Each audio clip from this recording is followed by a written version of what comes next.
I mean, look, I know he made a stupid play. We all know it was an awful, awful decision, and we certainly know that the Bills would have been much better off if he had just let loose and stopped trying to be a hero. But it is just a game. There's no need to vandalize the guy's yard and write an obscenity. And I'd love to know what the obscenity was, too. It's a funny thing that it broke out on Twitter, of all things.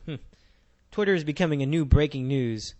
Kind of scary, though, because, when you Twitter, really, it's just text messages on the internet or back and forth. In any event, I do think that it was uncalled for, and I just hope that the minors or whoever it is that did it get the proper punishment. That's it. Do you like that? Me going to be slow on you? He needs to be punished. It's a common trait among the national sports talk radio guys these days. They love to slow down their sentences so they sound more dramatic. I love that. They're trying to punctuate sentences. There's no way out.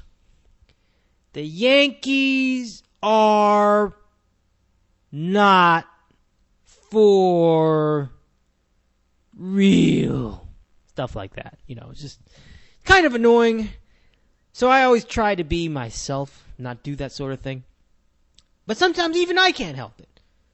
And I slow down my sentences to sound important.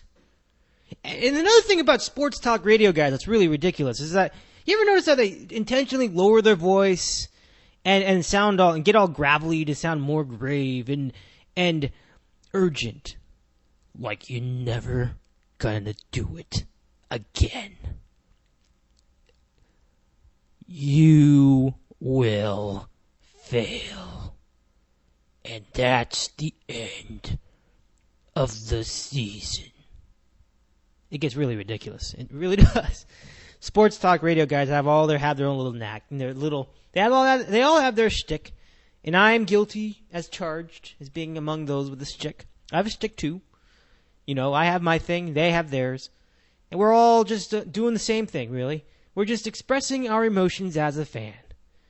Of course, one thing about sports talk guys that really cracks me up is how some of them try to connect it to the fabric, like how it relates to society. It's sports. Sports is just sports. You play games, you have games, you enjoy them, they're fun, and then you're done with it, and then it's just a diversion. But a lot of these people love to tie it into society. Look, this affects society. It's a microcosm of America. I don't really see how ground balls at first base are a microcosm of America. Call me crazy on that.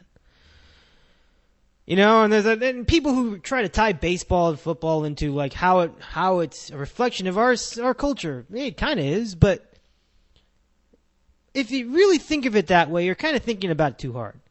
That's not what Abner Doubleday intended and other people intended when they invented their sports. They didn't intend for people to be thought-provoked by the concept of a ball and a bat and the crowd in the background.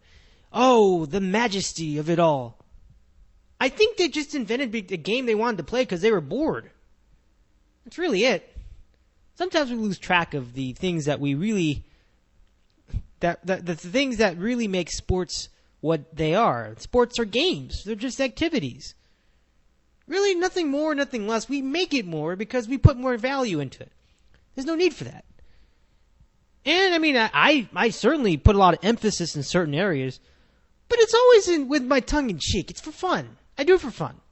And there are some things that annoy me, but, I have fun with it. Even when I get off on tangents about Brett Favre. Oh, God, we got to hear from this guy again, but, that's just sort of what we got. That's sort of what we got.